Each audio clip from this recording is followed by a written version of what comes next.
Salutations et bienvenue dans une nouvelle vidéo des Mousquetaires du Boulonnais. Aujourd'hui on se retrouve pour partir à la rencontre de Mathilde Rivet, une ancienne étudiante de l'ULCO, désormais étudiante à Lille dans un master MEF premier degré, c'est-à-dire pour devenir professeur des écoles. Elle est aussi passionnée de théâtre et actrice dans des pièces de théâtre. On va donc s'intéresser dans cette vidéo à sa réflexion personnelle sur le théâtre, sur l'école, l'enseignement à des enfants, mais aussi sur sa philosophie de vie.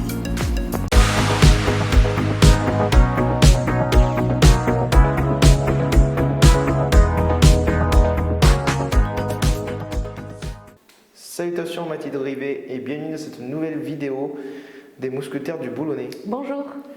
Pour commencer cette interview, on va chercher à découvrir avec toi tes réflexions personnelles sur l'école ainsi que sur comment éduquer les enfants et la place de l'enfant dans l'école.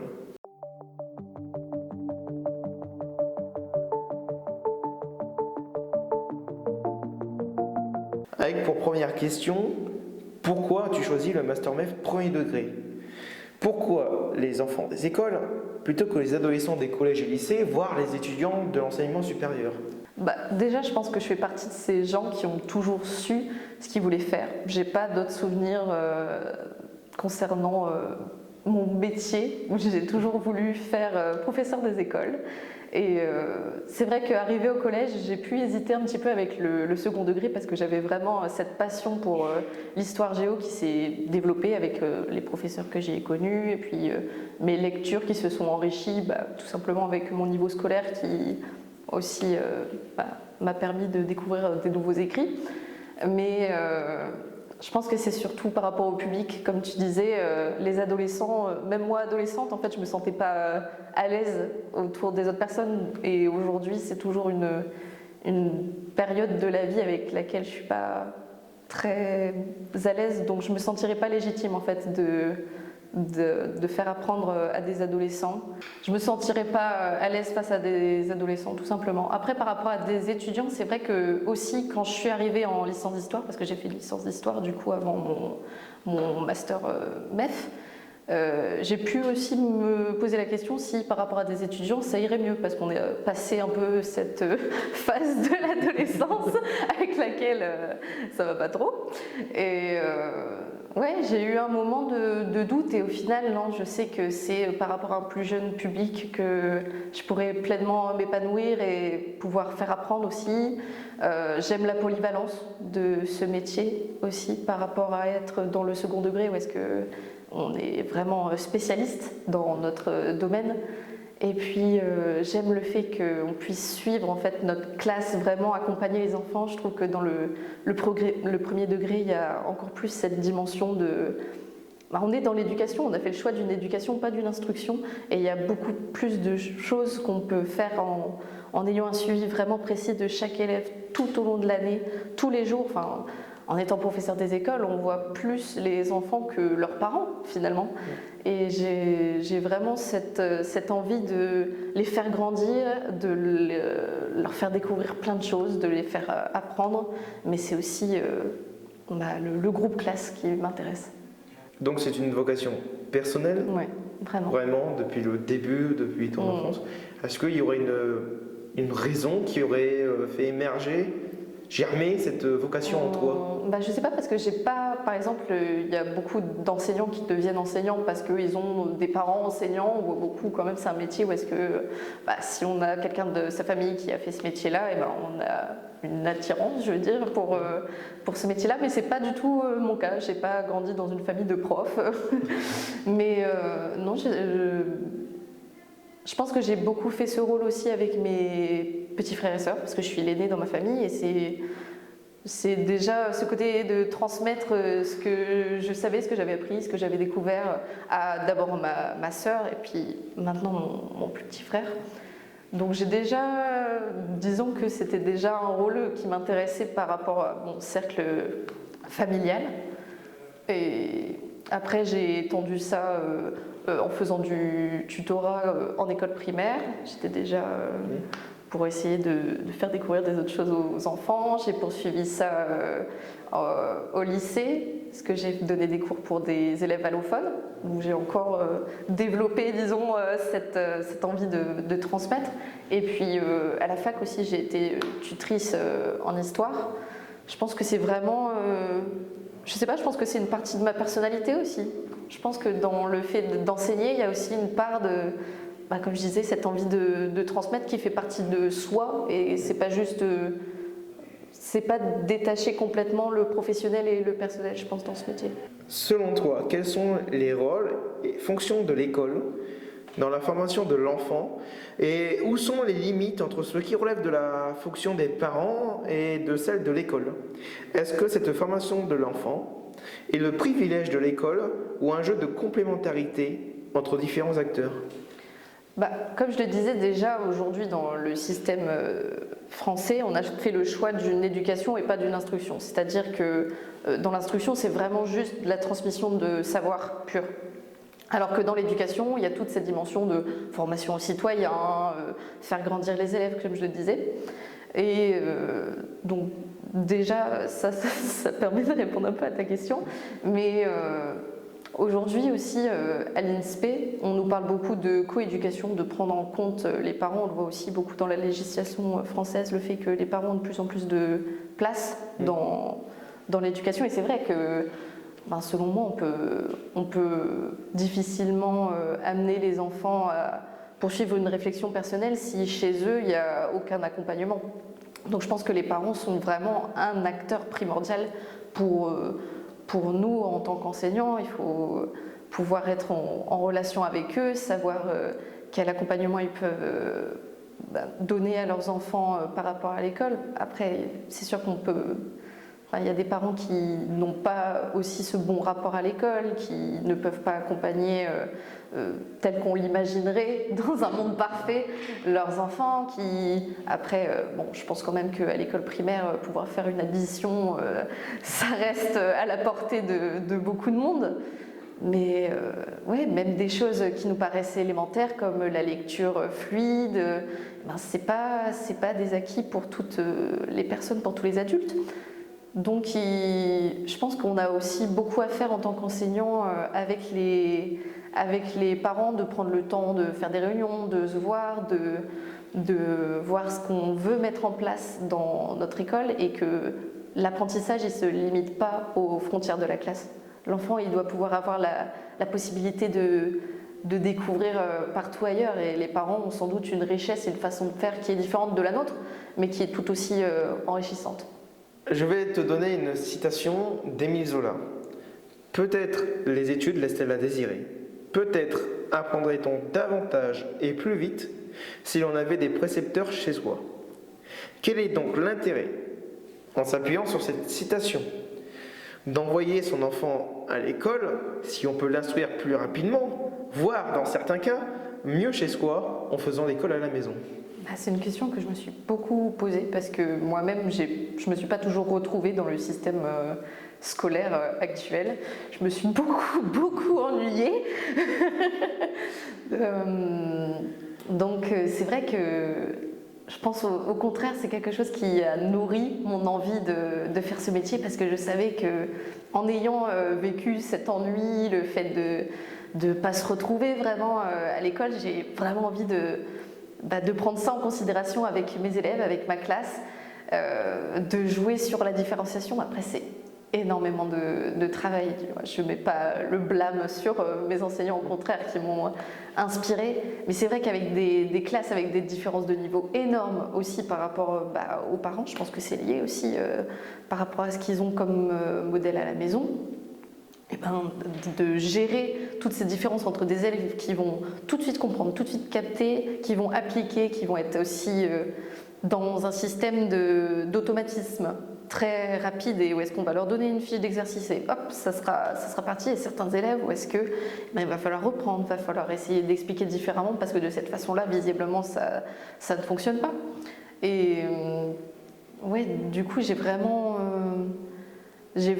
envie de prendre en compte toutes ces différences, parce que c'est pas une question de plus fort, plus faible, tout ça, je pense pas que ce soit la question, pour pouvoir fournir une éducation qui soit au plus proche de chacun, plus individuelle. Après, dans des classes de 30 enfants, malheureusement, on ne peut pas s'attarder autant, et c'est sûr qu'il y a certains élèves qui vont se dire qu'ils sont mieux à la maison et qui vont juste faire leurs devoirs et qui vont faire c'est bon, j'ai tout compris, pourquoi je dois aller encore à l'école, ou des élèves qui vont encore être sur la leçon d'hier et que ça va juste pas marcher de la façon dont on l'avait imaginé. Il faut sans cesse rebondir, se remettre en question, et je pense que c'est comme ça qu'on peut avoir une éducation qui soit plus performante que celle qu'on puisse avoir à la maison, aussi par tout l'aspect social aussi de l'école.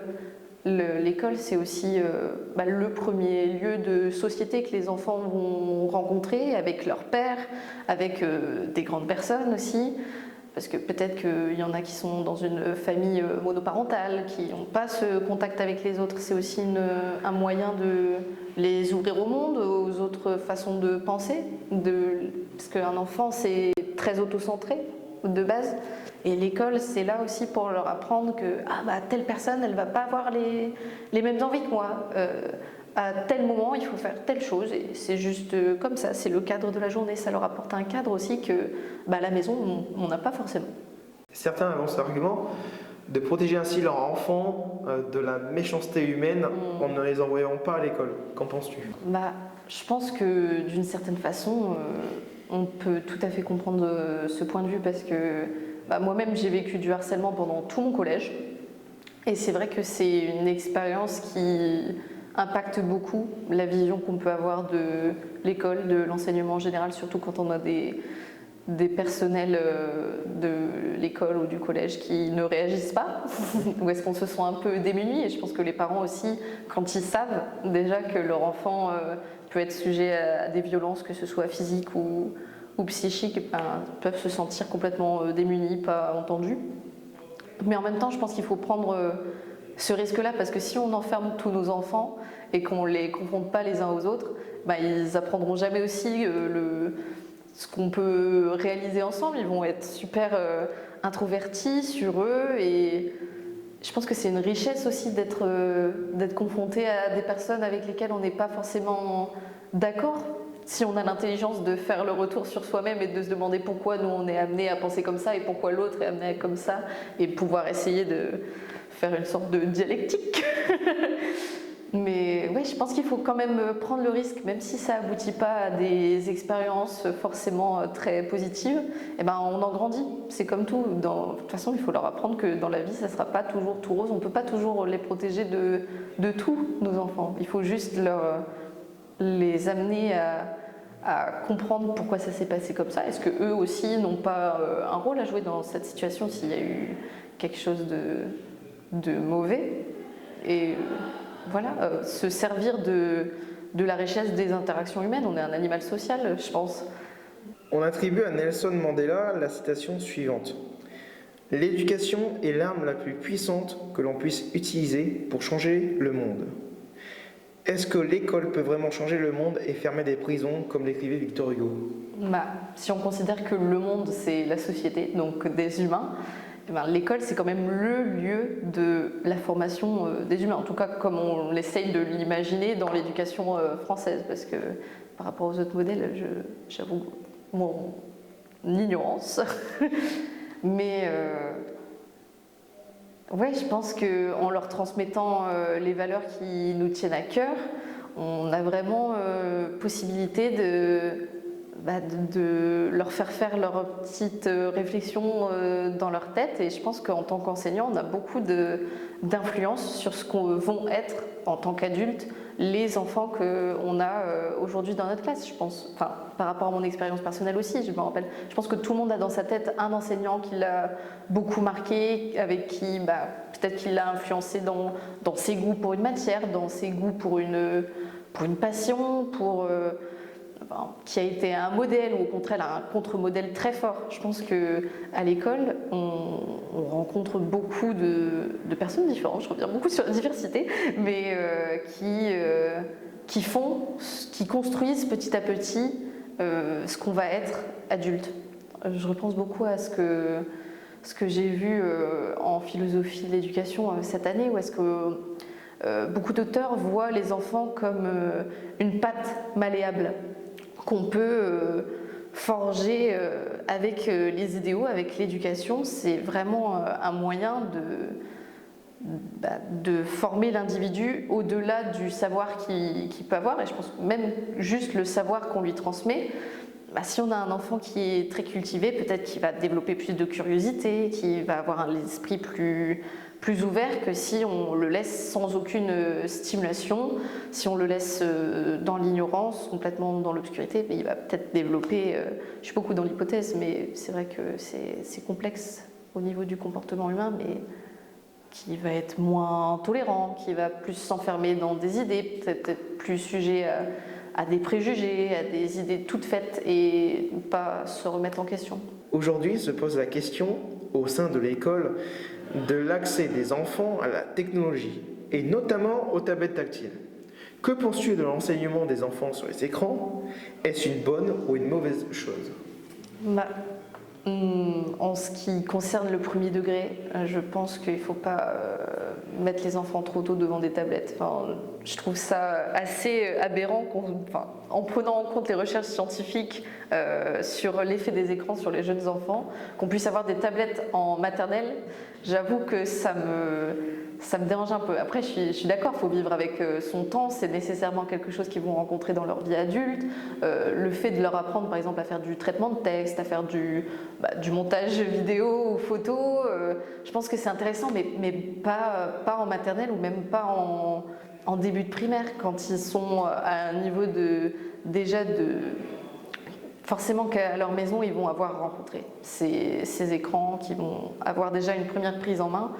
Mais je pense qu'il faut attendre qu'ils aient un certain âge, je vais parler de l'âge de raison, mais qu'ils puissent être capables déjà de faire un premier retour sur leur propre utilisation de ces écrans et comment on peut l'utiliser à bon escient. Je pense qu'il faut déjà qu'ils aient une certaine première réflexion là-dessus pour pouvoir leur montrer que oui, c'est très utile. Vraiment, on voit que ça peut nous amener à faire beaucoup de choses, que ce soit sur Internet, que ce soit au niveau de la production vidéo, photo. Oui, c'est un outil super intéressant et qui est clé dans notre monde d'adulte. Mais il y a tellement de dérives aujourd'hui chez les jeunes qu'il faut vraiment recentrer ça. Je pense que c'est un enseignement qui doit se faire, mais assez cadré ou alors au service des apprentissages. Par exemple, là, cette année et l'année prochaine, pour continuer mon master, on a une séance à faire sur le numérique qui doit inclure le numérique de la maternelle jusque cycle 3. Et il faut qu'on montre que ça serve les apprentissages. On ne va pas utiliser un diaporama pour faire joli, pour faire une illustration. On ne va pas pouvoir juste donner une tablette aux enfants et faire un exercice sur une tablette. Quel est l'intérêt quand tu peux leur faire un truc plus manuel? Au contraire, c'est plus, ça va leur faire plus apprendre s'ils manipulent plutôt que d'être sur une tablette.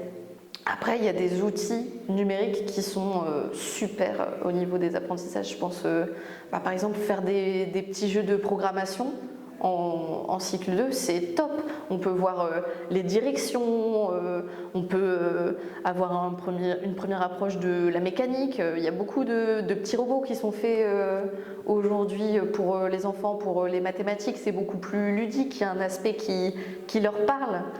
Mais voilà, je pense que ça doit être vraiment vu dans une perspective d'apprentissage et pas juste « tenez, vous allez jouer avec une tablette et vous allez être content, mais est-ce que vous allez en ressortir quelque chose ?»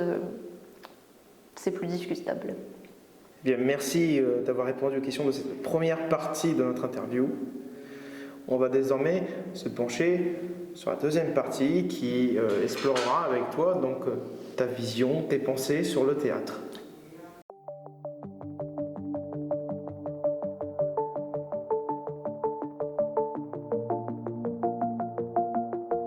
Désormais, dans cette deuxième partie de notre interview, on va s'intéresser à ton activité théâtrale, à ta passion pour le théâtre. Avec, pour question première mais élémentaire, comment as-tu fait la rencontre du théâtre? Comment t'es venue cette passion pour le théâtre? et cet engagement dans une activité théâtrale? Déjà, j'ai eu une expérience de la scène, on va dire, très jeune. J'ai commencé la danse quand j'avais 3 ans. C'était ma première montée sur scène, on va dire. Et j'adorais ça. C'était pas du théâtre, mais c'était déjà se produire devant d'autres personnes. C'était vraiment un moment, le spectacle de fin d'année que j'attendais à chaque fois avec impatience. Donc voilà, j'ai d'abord grandi avec la danse et le théâtre, je pense que c'est vraiment arrivé à l'école primaire. Vous savez, quand il y a les fameuses poésies à apprendre par cœur et à réciter devant tout le monde, qui est source d'angoisse pour beaucoup de personnes, mais moi c'était du plaisir pur, quoi, parce que je commençais, je pense que c'est là où est-ce que j'ai eu des prémices de théâtre, parce que j'aimais bien... au-delà de l'intonation qu'on nous demandait d'avoir ou de prendre en compte la ponctuation, j'aimais faire des gestes en même temps. Je me rappelle d'une poésie pour Halloween sur les sorcières, et où est-ce que je passais entre les rangs des élèves et que j'essayais vraiment de faire plutôt que de dire. Et j'ai beaucoup d'enseignantes déjà à l'école primaire qui m'ont dit que j'avais... c'est un peu ce côté théâtral, même si c'était pas l'exercice. Et après l'arrivée vraiment dans la discipline du théâtre, ça s'est fait quand j'étais en 5e, où est-ce que, selon les programmes, justement, on entre dans le théâtre, et c'était une étude des Fourberies de Scapin de Molière, où est-ce qu'on nous a demandé par binôme de refaire la scène de la galère. Et c'est là où est-ce que je me suis dit que c'était vraiment un truc qui me plaisait, de jouer devant toute la classe, de faire rire, de partager des émotions, de faire vivre une histoire. C'est là où est-ce que je pense que ça a été la révélation. Et juste après cette séance, justement, j'ai demandé à mes parents pour m'inscrire dans un club. Donc près de chez moi, il y avait un petit atelier pour les enfants, justement pour une première découverte du théâtre, parce que j'ai passé 2 ans, parce que vraiment c'était vraiment le truc de c'est vraiment quelque chose qui me plaît beaucoup et qui a rapidement pris beaucoup de place, je pense, dans ce que j'étais, ce que je voulais faire. Je savais que c'était vraiment une passion, où est-ce qu'il fallait que j'y donne beaucoup de temps parce que j'avais cette envie. Et après, quand je suis arrivée au lycée, il y avait un atelier comédie musicale qui était proposé, et je me suis dit que c'était une super opportunité, parce que c'est la discipline qui mélange la danse, qui était déjà une passion depuis longtemps, le théâtre, qui était la nouvelle passion dévorante de ma vie, et la musique, qui est aussi une belle part de ma vie, parce que j'ai commencé la musique quand j'avais 6 ans. Le chant, c'était pas trop ça, mais je me suis dit pourquoi pas, c'est le moment. Et ouais, là c'était encore une autre étape dans cette discipline un peu. C'est pas du théâtre dur, on travaillait moins de la technique, vraiment au niveau placement vocal, placement du corps. C'est une autre approche, une autre facette, le théâtre musical, mais ça m'a vraiment beaucoup plu. Pendant mes 3 années de lycée, je faisais partie de cet atelier de lycée qui faisait quand même des productions assez conséquentes, avec l'orchestre live, avec les répétitions toute l'année pour avoir un spectacle quand même assez bien fait pour des amateurs, je trouve, et puis en plus des lycéens. En plus, on avait le théâtre Monsigny, qui est quand même un lieu super propice pour pouvoir être sur scène. Enfin, c'est assez impressionnant quand on a connu que des petites salles des fêtes pour faire ses premiers spectacles. Là, on arrive devant ce théâtre qui est juste magnifique, pour pouvoir faire ce qu'on aime avec en plus des amis. C'était vraiment une super expérience. Et puis Michel Mellory, qui était notre metteur en scène, qui nous accompagnait pour cet atelier, c'est vraiment une personne que je remercierai toute ma vie pour m'avoir fait découvrir ce monde-là, qui m'a aussi demander si ça me plairait d'aller plus loin en intégrant sa compagnie, en faisant des spectacles avec des pros, quoi. Qui m'a proposé de pouvoir faire des opérettes, toujours au Théâtre Monsigny, mais dans un cadre qui dépassait celui que j'avais au lycée, en faisant des rencontres avec des artistes qui se produisaient à Marseille, qui se produisent ici à Boulogne. Ça m'a vraiment ouvert beaucoup de portes et fait découvrir à quel point c'était vraiment quelque chose que je voulais continuer à avoir dans ma vie. Et donc j'ai continué là pendant ma licence à faire partie de cette compagnie, plus tournée vers le théâtre musical, les opérettes, l'opéra, la comédie musicale. Du coup, en parallèle de ce théâtre musical avec Michel Mellori et la compagnie Lyricomédia, j'ai voulu retourner un peu plus vers le théâtre pour lui-même, juste. Et c'est à ce moment-là qu'il y avait une annonce de recherche de comédiens pour monter La Nuit des Rois de Shakespeare aussi dans le coin, sur Boulogne, pour jouer au théâtre élisabétain au château d'Ardelot. Et je me suis dit pourquoi pas, encore une fois, c'est une succession d'opportunités qu'il faut savoir saisir, surtout dans ce milieu-là. Et du coup, j'ai rejoint cette compagnie, la compagnie H3P, avec Nicolas Ducron, et on a monté cette Nuit des Rois qui était, je pense, qui m'a fait du bien dans le sens où j'ai travaillé avec des nouvelles personnes. J'ai découvert aussi une nouvelle manière de faire, alors que j'étais très habituée à celle qui m'accompagnait depuis déjà plusieurs années avec Lyricomédia. Ça m'a fait beaucoup de bien aussi en tant que comédienne, juste pour ma façon de jouer. Ça m'a appris énormément et je continue encore avec cette compagnie. Là, on est en train de monter Le Songe de Nuit d'été pour 2024. Donc ça promet d'être encore une belle aventure. Donc toujours du Shakespeare. Donc toujours du Shakespeare, ouais. C'est vraiment une compagnie où est-ce que dans ce cadre-là, dans ce groupe-là, on est très tourné sur du Shakespeare, donc La Nuit des Rois, Le Songe de Nuit d'été, sans doute si on est amené à faire un autre projet encore. Et puis le théâtre élisabétain s'y porte bien, c'est quand même très lié au globe de Shakespeare, on sent l'inspiration, même la copie. Et quand je suis partie sur l'île pour mon master, je me suis dit que c'était l'occasion d'encore approfondir cette technique théâtrale plus dans le dur, en essayant de rejoindre le Conservatoire de Lille, qui est quand même une référence dans la formation de comédiens, que ce soit amateurs ou professionnels avec la classe préparatoire.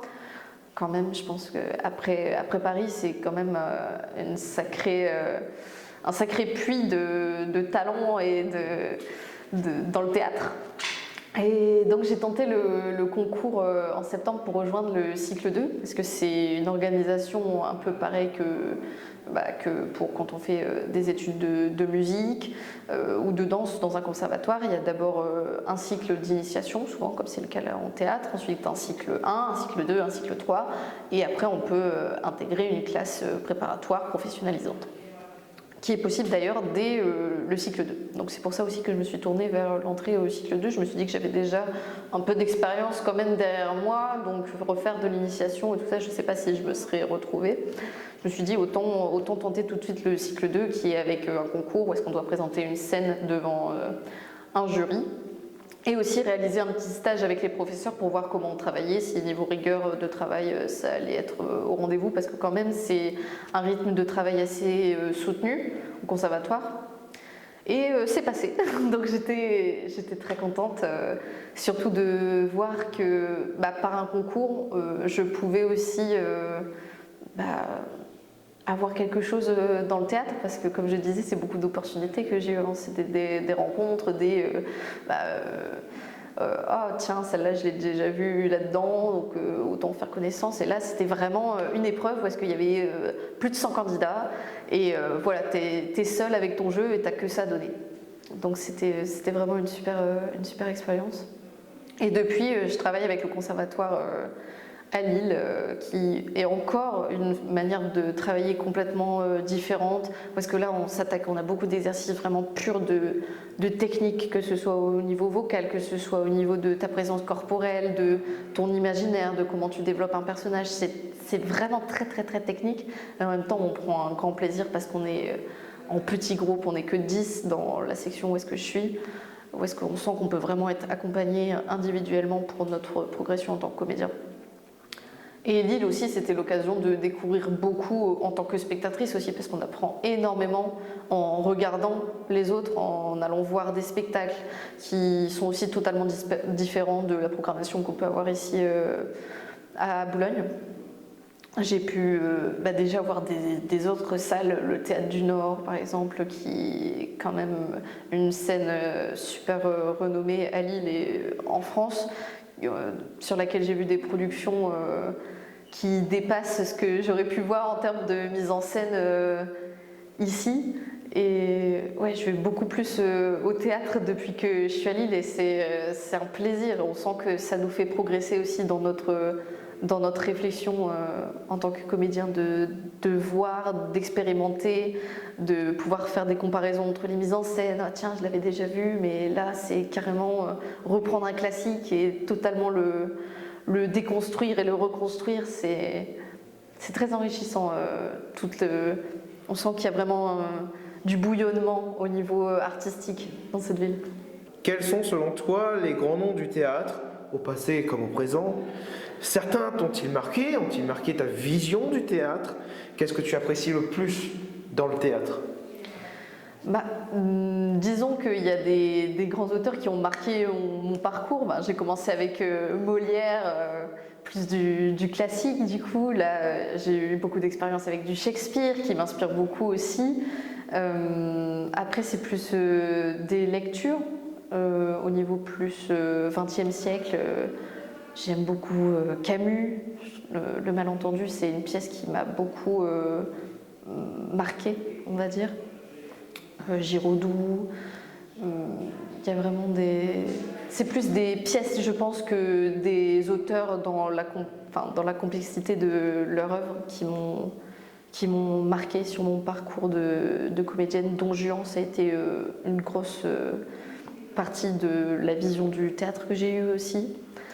Et sinon en mise en scène aussi, parce que c'est une grosse partie du théâtre au-delà de l'écriture.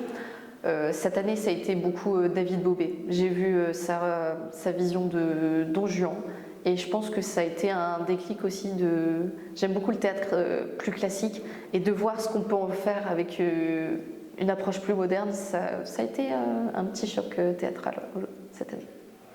Molière affirmait que, j'ouvre les guillemets, le théâtre n'est fait que pour être vu. Je ferme les guillemets. Rejoins-tu son opinion? Le théâtre, ça se lit ou ça se regarde? Ça se vit derrière un écran, dans un théâtre ou sur une scène? Je pense plutôt que le théâtre est fait pour être vécu. Je pense que l'important c'est de le vivre, et il y a une multitude de façons de le vivre, que ce soit en tant que soi-même acteur, que ce soit en spectateur dans un théâtre. Je pense qu'on peut vivre des choses très fortes aussi juste avec le texte, dans son canapé en train de le lire, parce que c'est une forme d'écriture qui appelle beaucoup à l'imaginaire, à la visualisation. Je pense que même quand on lit une pièce de théâtre, on a forcément une image mentale des personnages, de l'action, de comment on fait un peu sa mise en scène finalement dans sa tête. Donc je pense que le théâtre c'est plus pour être vécu. Après je suis convaincue qu'il y a quelque chose qui se passe quand on est sur scène ou quand on voit en direct la représentation du texte, une transmission d'émotions qu'on retrouve dans aucune autre forme. Le théâtre est un genre littéraire particulier, car il se compose d'un texte qui reste figé à travers les années, les époques, les siècles, mais qui s'accompagne de représentations théâtrales qui, elles, sont changeantes. Selon toi, que vient apporter la représentation au texte? Peut-on se passer d'une représentation et se suffire du texte, comme d'un roman sans film? C'est dans le principe même de ce genre littéraire que d'être représenté. Donc se limiter à la lecture, c'est aussi se mettre des freins par sa propre imagination. Si je parlais du Don Juan de Bobé, c'est pas du tout comme ça que moi je l'aurais traité. Et ça m'a fait, en réouvrant le livre, en me repenchant sur le texte, j'ai pu revoir des autres subtilités, des autres manières de le concevoir, qui m'ont fait un peu remettre en question ce que moi j'avais perçu de la pièce. C'est un texte qui permet de pouvoir poser toute son influence, le reflet de son époque aussi, qui passe beaucoup par le texte. Comme tu disais, ça reste figé, mais il y a tellement de choses qu'on peut faire dire à un texte.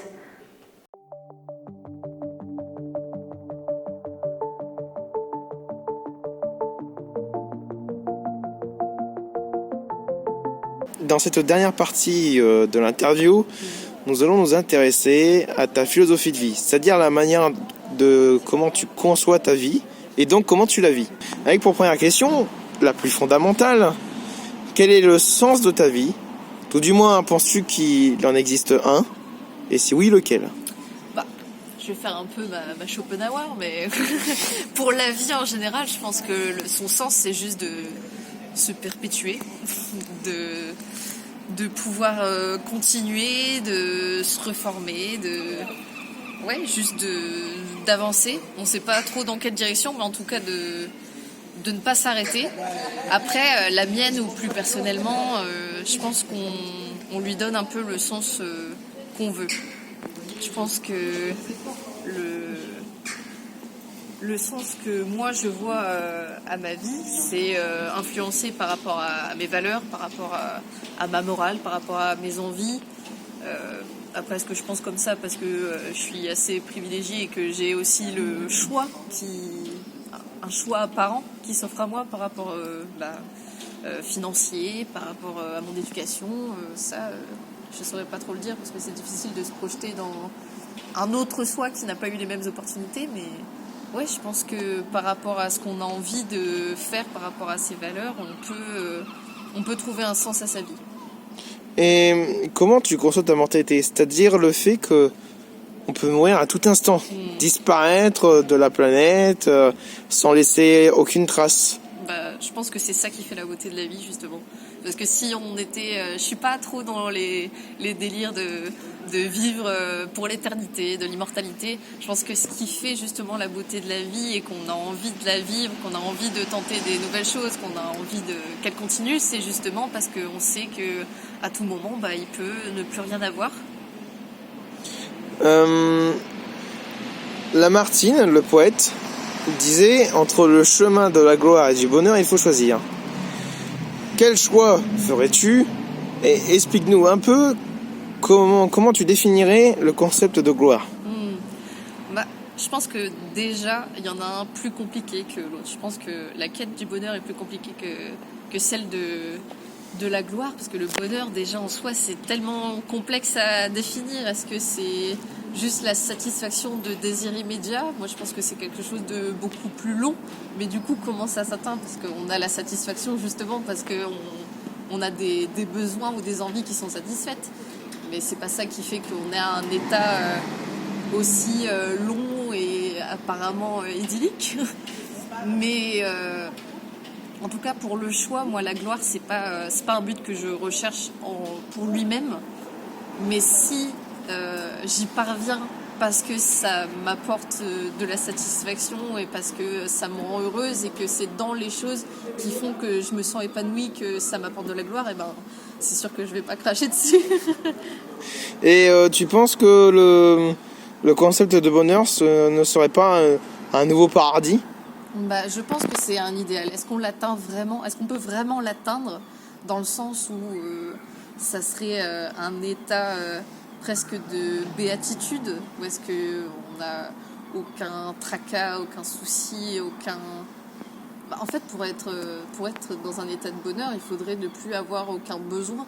Or, physiquement, on en a toujours, on est toujours rattrapé par notre corporalité. Je pense que c'est un état plus psychique qui, du coup, est difficile à atteindre parce qu'il faudrait se détacher de ce qui fait qu'on est un corps. Est-ce que tu penses que tout n'est qu'une question de volonté? Je pense qu'on peut faire beaucoup de choses avec la volonté.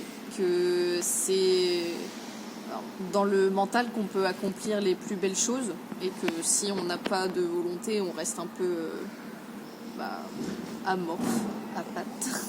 C'est quoi la volonté? La volonté, c'est... je pense que c'est une envie profonde, une détermination, mais qui va au-delà de ça. Je pense que c'est encore plus fort que le concept de détermination ou d'envie. C'est un engagement mental et qui amène aussi un engagement physique.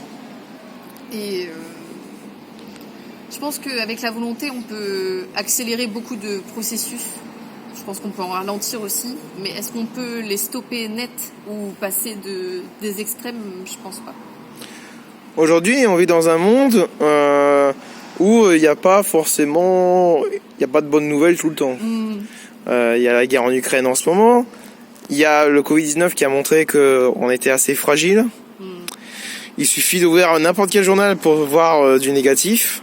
Donc la question que j'ai envie de te poser, c'est comment vivre dans un monde qui va mal? Je pense déjà qu'il ne faut pas faire l'autruche. Il ne faut pas faire comme si rien de tout cela se passait, se concentrer sur sa petite personne et de voir les plaisirs et la satisfaction qu'on peut avoir rapidement. Je pense qu'il faut quand même prendre en considération tout ça, mais plutôt que de s'attarder sur ce qui va mal, voir ce que nous on peut faire, même si c'est juste à notre échelle en fait. Parce que ça rejoint du coup la volonté. Je pense que même si on prend en considération tout ça qui peut paraître énorme et qui nous dépasse, je pense que chacun peut faire quelque chose à sa manière, de sa propre façon, par sa personne, qui font que, au fur et à mesure, en voyant qu'on avance, qui font relativiser aussi sur tout le mal qui peut nous entourer. Eh bien, merci pour cette interview et nous avons coutume de demander à l'invité quels conseils il donnerait à des personnes, pas forcément des étudiants, des jeunes hommes, des jeunes femmes, sur comment vivre sa vie. Déjà, lâchez rien. Parce que les études, c'est vraiment pas évident et on est souvent découragé, on se prend souvent des tacles, que ce soit par d'autres étudiants, que ce soit par nos profs, que ce soit par la réalité de la vie aussi à l'extérieur. Et je pense qu'il faut juste s'accrocher et puis rester fidèle à soi-même, à ses valeurs et juste trouver aussi de quoi se sortir la tête. Trouvez-vous une passion ou quelque chose qui vous fait un peu sortir soit du quotidien, soit des cours. Vous autorisez à lâcher prise parce que c'est comme ça que vous allez être plus performant ou plus heureux tout simplement. Merci Mathilde Rivet d'avoir accepté notre invitation et d'avoir répondu à nos questions. Merci à vous. Merci à vous téléspectateurs de nous avoir suivis jusqu'ici. Et nous vous disons à bientôt, à tantôt, dans une prochaine vidéo des Mousquetaires du Boulonnais. Bye. Bye.